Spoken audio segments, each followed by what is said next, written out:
voilà parce que sànq bi ñuy wax.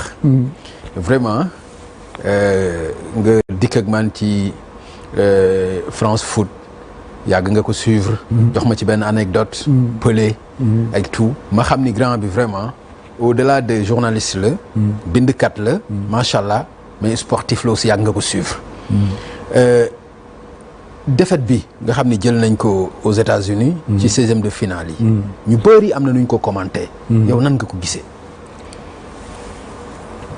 damay am benn anecdote benn métaphore benn image benn bu may wax toujours ci sama bu may bëgg a wax au-delà de la technicité de quelqu'un qu'il soit journaliste ou entraîneur de football ou autre. ou militaire. parce que anecdote bi kii métaphore bi falaa ko tibbee. ñaari généraux. génnee ñoom ñaar ñëpp West Point école américaine militaire bu nganda boobu. amoon les mêmes bonnes notes ñoom ñaar ñëpp peut-être ku nekk nu mu tuddati major de ta promotion année bi stop seen ñaari dëkk yi nekk ay pays frontaliers ñu nekk fa chef militaire ñaari dëkk yi di guerre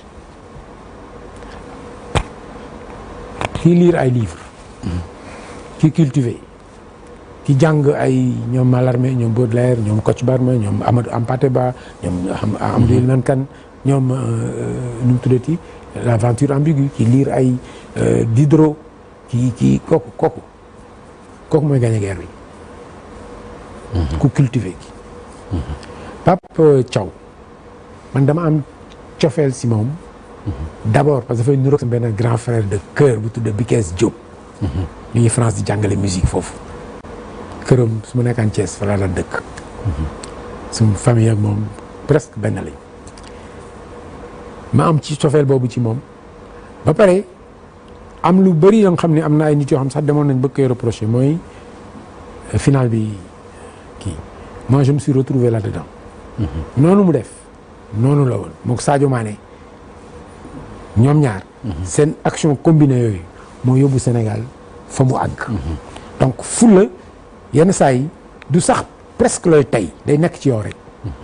wax dëgg yàlla refus de l'injustice moo taxoon mu def geste boobu nga xam ne c'est un geste antisportif. mais antisportif. mais ay moment. moo tax li ma wax sànq important les textes même non écrits les règles non écrites. sax dafa am. looloo tax keroog bi mu génnee arbitre bi joxewul carton rouge parce que arbitre dafa comprendre ne kii li muy combattre moralement nit mën na ko combattre l'arbitre s'est mis au-dessus moo tax ma yaakaar ne tribunal bii la tas dafay joxaat Sénégal kii bi kubam bi parce que les règles n'ont pas été vraiment bafouées parce que arbitre bi mënoon na ko appliquer Sénégal ñàkk bu joxoon carton rouge ñi génn ñëpp wax ji jeex na mais acte boobu c'est un acte hors norme mais qui se justifiait par quelque chose de grave de très grave bu ñëpp teg bët donc Pape Thiaw aw mag moom benn xarma yàlla côté boobu dama ko sopp te je me souviens très bien de sa talonnade pour Lapin Flingueur contre la Suède. am na ñu koy tooñe naan exploit boobu rek la mos def ci football xam nga gars yi bu ñu meree moom. mais jar na ko mais man je me souviens très bien de ça. et surtout que Pape aussi il est. talonnade boobu rek lañ koy taañoo moom il est sobre. il est sobre mais il a commis durant cette Coupe du Monde une série d'erreurs qui tiennent à li ma lay wax nii. c'est-à-dire une culture au-delà de la technique. D'ailleurs ay conférence de presse xam nga il a trois réponses qui sont dans les tiroirs. Voilà selon les xam nga donc France première mi-temps il met Kalidou beaucoup de gens j'étais très d'accord psychologiquement boobu dama commencé woon sax fan parce que dama ne lii Pape def courage la waaw c'est indil France une équipe que la France aurait considérée comme une équipe B aurait été une erreur psychologique mu indi même ñoo xam ne nee nañu nekkuñu en forme mais quand même qui sont symboliquement waaw xam nga dañuy wax ne le crocodile le tronc d'arbre a beau séjourner longtemps dans un mais crocodile du nekk crocodile waaye tout à fait dina nuroog moom ba béy bi du sañ a dem naa ni gis nga wax ji mu teg leen booy tenir attaque bi nekk benn attaque boo xam ni kenn mënu ko wax macha allah. ci premier mi-temps bi waaw. ci premier mi-temps kenn mësu ko gis kenn. manque de peau. sama doom ji bon même équipe nationale booy yi mosuma dajale yoo xam nañ loolu. Ibrahima Ismaïla. manque de chance dugal na bi yu gën jafe. la preuve son but contre la Belgique c'est amorti de la poitrine. cette résistance à non c'est man but yu ma gëj a gis depuis Jaraaf la.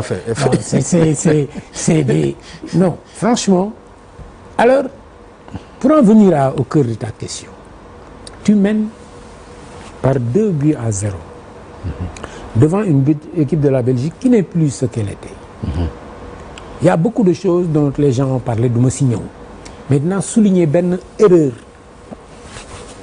tactique qui tient à ce dont je parlais tout à l'heure. La culture qui va au-delà de l'observation technique. Au moment où le match se muscle, c'est au moment où le match se muscle qu'il fait entrer booy boobu Camara non. Lamine Camara. L'autre qui est comme moi qui est mince. Il fait entrer des gens. Pape Matar Sarr oui. Merci. nga xam ne aussi def na match bu yàggul bu il fait entrer Pape Matar Sarr au moment où le masque se muscle, au moment où on fait entrer le géant Lukaku.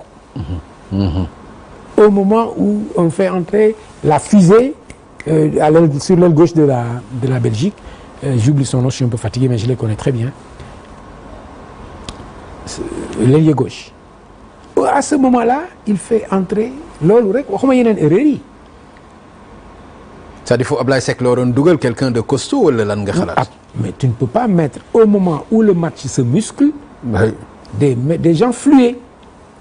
Et tu joues comme si la Belgique naa la wax leneen qui tient aussi à cette histoire de culture. Tu as vu Rudi Garcia. Garcia sort son armada. L'ailier droit Deco, le black là ak De Bruyne il les sort. Ces deux comme su doon ñuy génne Sadio Mané ak Gana Gueye. Il les sort. J'ai l'impression que Pape dafa interpréter ça comme un renoncement au match. waa ji bàyyi na day ñamal joueur yi nga xam ni joué wuñu. Si Pape a commis cette erreur affaire booy Grand Dakar la quoi ma tooñ sama cousin yi man mën naa laa dëkk. affaire booy Grand Dakar dëgg la def. parce que man ragal naa ne. loolu mi ngi si parce que moom loolu la def. Pape Matar Sarr daf leen dugal pour qu'il joue qu'il touche la balle avant que l'on ne siffle la fin du match. Et j'ai l'impression que il a interprété. parce que jàppal na ni la victoire est acquise. Rudi Garcia pare na bi muy génne De Bruyne. ak Doucouré foog na ne waa ji jeexal na si match bi. Pour man ça c'est des choses à analyser parce que man je ne suis pas un grand footballeur wax dëgg yàlla def nañ ci tournoi des 4 mousquetaires enfin les 4 mousquetaires là les journaux là.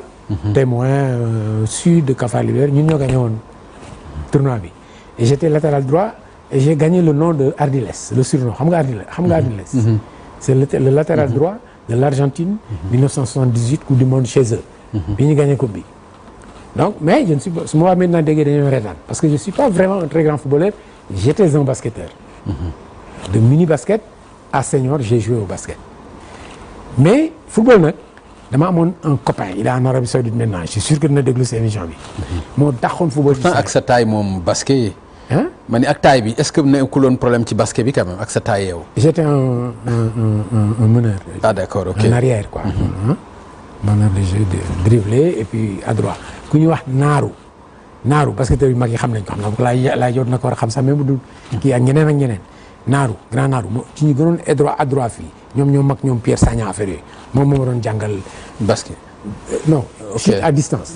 moom dañu doon sànni ba UF bi lëndëm école Médina Jaraaf. J'ai eu la chance d'être entraîné par Lune Diop directeur technique mythique. comme ni ma Wade mel ci football bi. moom noonu la mel ci basket. bi muy door a jógee France terrain ba dafa ñëw rek rigueur terrain bi bon mu ne loolu kenn dootul entraîner fii na Jaraaf defar terrain. il faut ñu defar ko. ñu dem di entraîner Diop. kii même Mermoz. donc sport bi monde sport bi xam naa si dara mais sama copain boobu daxoon football Sénégal kooku moom Mame Gueye ñëpp xam nañ ko année bii ñu war bii Grand Mbodj di gagné concours de jeunes footballeurs bu Mame Gueye demoon Grand Mbodj du ko gagné. ñu bëri ñu dëkk di 3 ñu ngi may dégg ah ñoom grand Galognan Youssou xam na ko bu baax. ak ñoom Seck Ndiaye ñoom ñëpp xam nañ ne li may wax dëgg la quoi. Mame Gueye boobu mi ngi Arabie Saoudite actuellement moo daxoon football fii et c'était mon jumeau.